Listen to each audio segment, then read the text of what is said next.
Book 101 review. Book 101 is all about the bookstore run for the last 40 years. And today I have my special guest.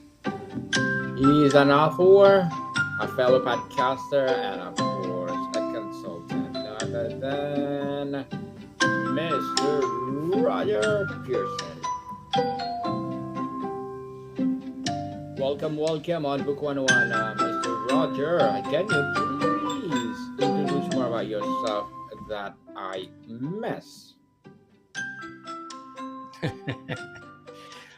My name is, of course, Roger Pearson, and for the last almost quarter century now, I've been doing people's taxes for them, primarily small business people, and correcting all the mistakes that they made.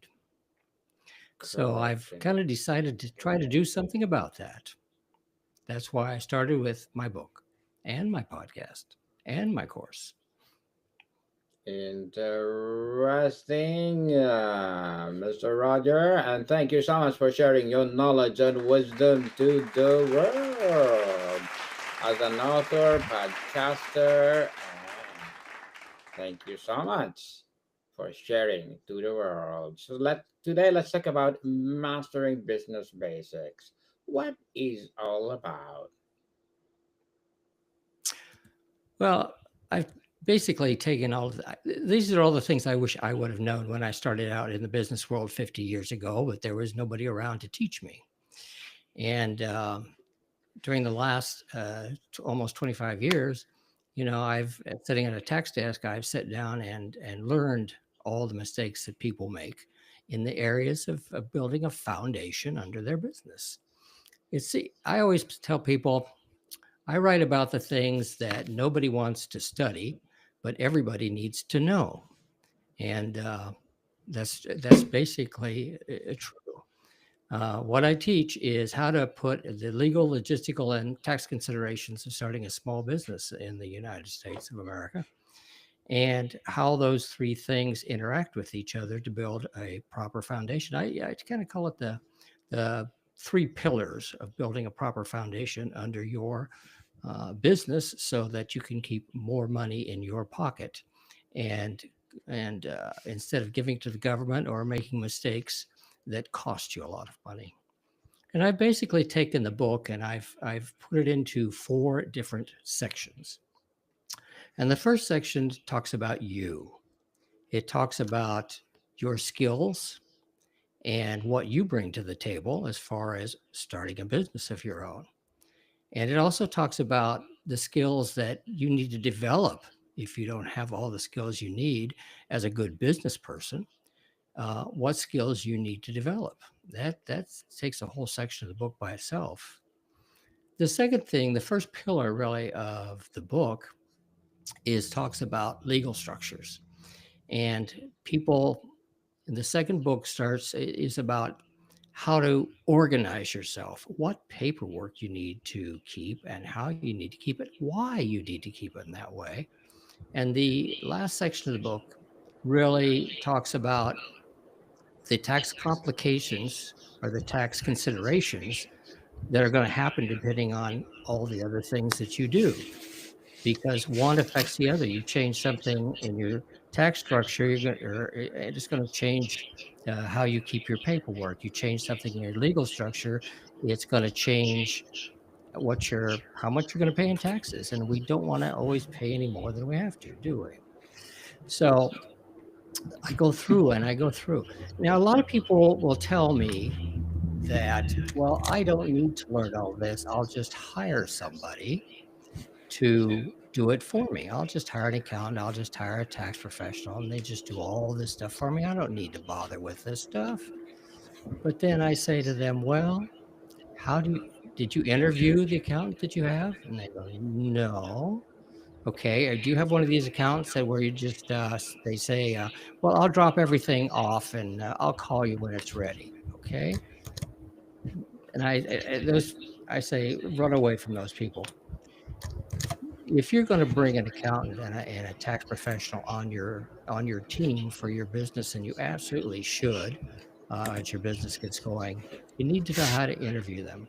And you don't know how to interview them unless you know how to interview unless you know the subject matter, and unless you know accounting, a little bit about accounting, a little bit about tax structures, a little bit about legal structures, to be able to get the right person for your business, the person that'll sit down and discuss things with you and show you the consequences of the things you're trying to do or you're thinking of doing. Interesting book, Mr. Roger. The workbook distinction. Why did you choose the format of a workbook over a traditional book? Because this is a workbook. Throughout the book, there's places for you to write notes. This is just not something, a novel that you're going to sit down reading. This is meant to be a living, breathing part of your business where you can go back and you can read and you can write notes, things to follow up on that you can go back, back later and read what your thoughts were. It's amazing that you read this thing now and a year later you go back and read it again and read the notes you made. You'll be amazed at the progression you've made in your business, and you'll be amazed at how much more learned uh, when you do that. So, Mr. Roger, in your experience, what is the single most common and costly basic business concept that the new entrepreneurs and small business owners consistently misunderstood or overlook? Uh, most people when they start out in business, and I was guilty of this 50 years ago too, when I was just going out and doing things, is just, oh, well, you find a niche and you go out and whether it's mowing yards or whatever the case may be that you're going to get into, you just find a way to make some income and you go and you run with it. You try to make enough money to pay your bills. But the problem is that, and I have so many people, first year entrepreneurs, first time entrepreneurs, the first year they come in and they do their taxes with me. And I have to inform them that the way they've structured their business, 40% of their net profit is going to be paid to the government. And they just totally freak out. I tell you, taxes you pay to the federal and the state governments are the largest, probably the largest chunk of your profits that there is. And this is why it's so important to know all this stuff, because it directly affects how much your bottom line is going to be and how much you put in your pocket and you keep home. And people just, they freak out when they say, okay, I mean, the very minimum, if you're just starting out, the very minimum you're going to pay the federal government is 25% of your net profit. That's a big chunk of money, and you worked hard for that money. So this is why this stuff is important.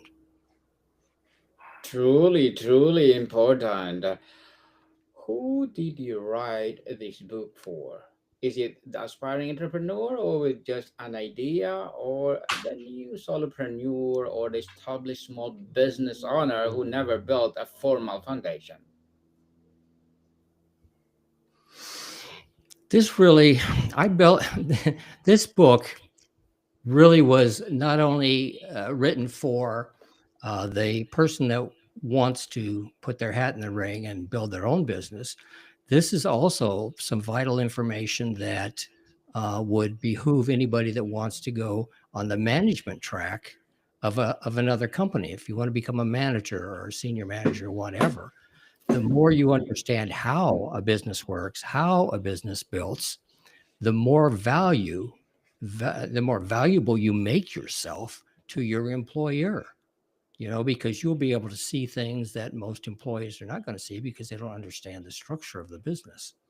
You're going to, so, and that's one thing that I think that I always, when I was working, I've worked for a lot of different companies, but I always rose to a management position within a year or so. And I think it's because I understood these concepts. And so it's written for those people also. It's written for the people that really, really, really want to do good in business, whether it's building their own or managing somebody else's. This is the information you need to know. They don't teach this in school. For several years, I taught tax classes to new people that are just getting into the tax world. And a lot of times I would have business education majors from college in my classes. And I was always amazed when they'd come up and they'd tell me things like, we ask questions about this stuff to our professors. And they said, well, we don't teach that in college. You have to go find that out someplace else.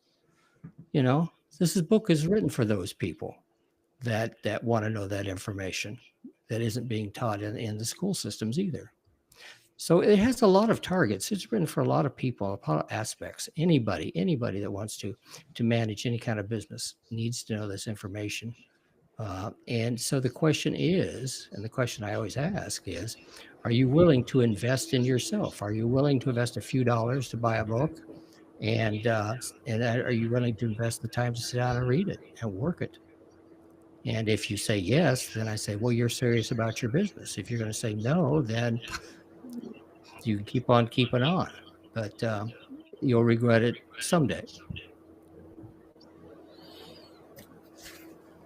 Mr. Roger, tell us what is, or if someone is feeling completely overwhelmed, what is the very first exercise in the workbook that gets them moving from paralysis to action? I think the entire first chapter goes into that because it makes you sit down and take a look at yourself and the skills that you have, where you want to go, and really sit down and read it and say, okay, does this make sense? Is this is where I'm going? Is what I'm missing? Is this the nugget I need to add to what I'm doing to set me off in a different direction that'll work better for me? Does the workbook guide the readers in creating a simplified, actionable business plan, or what are the key components of that plan? Ah, well, you have to have the first thing is you have to know all the different legal formats and what there are. For instance, a lot of people will hear the term LLC and they'll think, oh, that's a corporation. It's not. It's a limited liability company. All it does is give limited liability to sole proprietors and partners, general partners, that the same type that corporations have. That's all it does. It doesn't do anything else. Um, the thing about the legal structure is going to depend on what the expenses you can deduct and how you can deduct them and how much tax you're going to pay. But you need to know them for another reason than that. And the thing is, life life gives us a bunch of opportunities along the way, and it's the people that have the knowledge to take advantage of those opportunities that are going to fare well. For instance, if somebody came along, you had a friend come along and says, hey, I got this business idea, would you like to become partners and try to make a go of it? What would you know what to do? Would you know how to take advantage of that? Would you know how to write a partnership agreement? Would you know why you need to write a partnership agreement, which is kind of like a prenup, and and all of those things? And in the book, what I go through is every single legal format in this country, and what are the pros and what are the cons to them. And if you're in the tech space and you want to put together a company and your goal is, I want to be able to either put it on the stock exchange or I want to be able to sell it. Well, what legal format do you need to put that into so that can happen? These, so by knowing all this knowledge, you can prepare yourself for the future. Whatever opportunity comes along, you're going to know how to approach it. And that's an important factor too, because a lot of opportunities have come along in my life. And some of them I've made a lot of mistakes for because at that time I didn't know this information. How does the workbook help someone move beyond guessing to confidently and profitably pricing their products or services? Well, that's very important because what a lot of people, there's a lot of hidden costs. Taxes are one of them, but there's a lot of other hidden costs. And there's things like depreciation and Section 179 and all kinds of other little things that you can use to manipulate your profitability. I always say that when I talk to people about taxes, I say, when it comes to business, for every tax, there's probably an exception to the tax. And the good tax preparer is not the one that knows the tax laws. The good tax preparer is the one that knows all the exceptions to the tax laws and can use those exceptions to benefit their clients and reduce their tax liability. That's an important thing. So, you know, this is the type of thing that you can do. So, Mr. Roger, as a podcaster, consultant, as well as an author, what are your short term and long term goals? Ah, well, I'm at the point in my life because I'm in my 70s now, and I've made all the mistakes that a lot of small people made. My objective here is basically my philosophy is at the end of your days, and when you get this old, you start looking at that. At the end of your days, the only thing that is really important and that you can really take with you is how many people's lives have I improved along the way. That's all that's important. You don't the amount of money you made, the amount of success you had in business, and everything else that'll just fade away. But the one thing that will never go away is how many people's lives you've improved along the way. And that's my entire reason for doing everything I'm doing. I think being in business, owning your own business and building your own business is one of the greatest things that anybody can do. Not everybody's suited for it, but those that desire that is one of the greatest journeys that you can take in your life. And I want to help people be prepared for that and help them succeed doing that.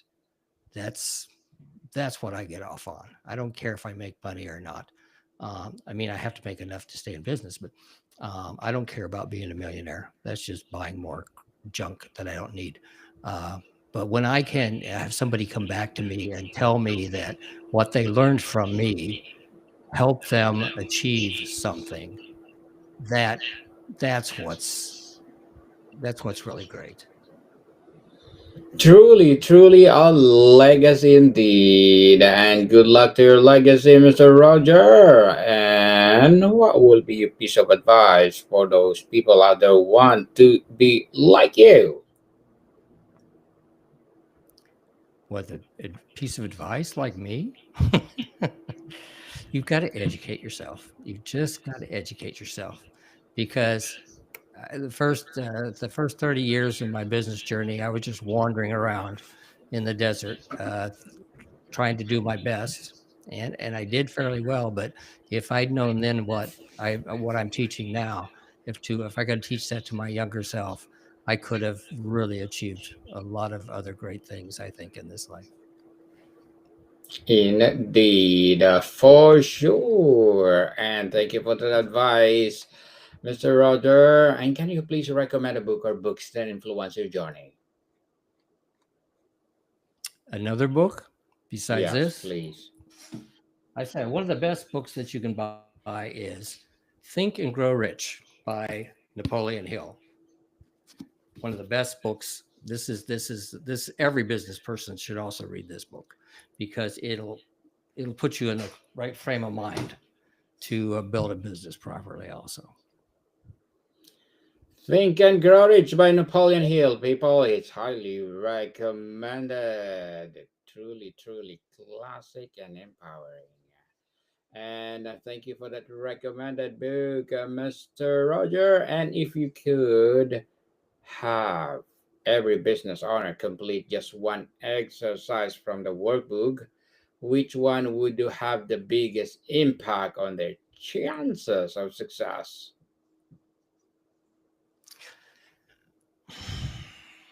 I think the biggest thing everybody should answer themselves right up front is, why do you want to build a business?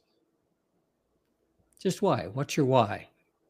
Is it because of your family to provide for them? Is it because whatever? Why are you doing it? It has to be something outside of yourself, though. And you have to have a why. Every successful person has a why. Why are they doing this? Not just to make money. No, that's you can do that anyway. You can do that millions of ways in this country. But why do you really want to do this? You have to be able to answer that if you really want to be successful.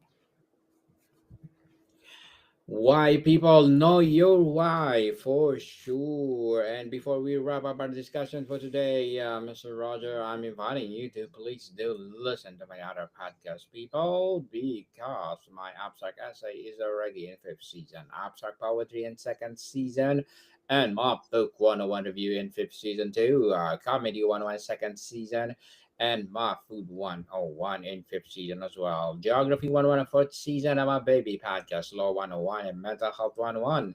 Love Letters in third season, and Movie 101 review and Music 101 in fourth season, and Science 101 and Sex 101 in its first season. Please listen to them wherever you listen your podcast. So, Mr. Roger, tell us, how does building this rock solid foundation first actually enable faster and more sustainable growth later on? The thing about building a proper foundation and doing your paperwork properly, I always tell people it's going to allow you one basic thing, and that's probably one of the most important things. At any time of day, you should be able to know exactly what your net profit is for the year. And if you can't do that, then you're not building your business properly. Indeed, mastering business basics. Thank you for sharing your knowledge and wisdom to the world, Mr. Roger. And can you please invite our listeners to support your books, your podcasts, your courses, or whatever projects that you're doing right now? You'll find all of that out at seagulltechnologies.com. Seagull like the bird. Seagull like a bird. Yes, people, let's support Mr. Roger because if you support him, for sure, more and more empowering advocacy to the world, and for sure, a legacy to the world. So, Mr. Roger, thank you so much for your time. Oh, I appreciate yours. Monica, people, see you soon.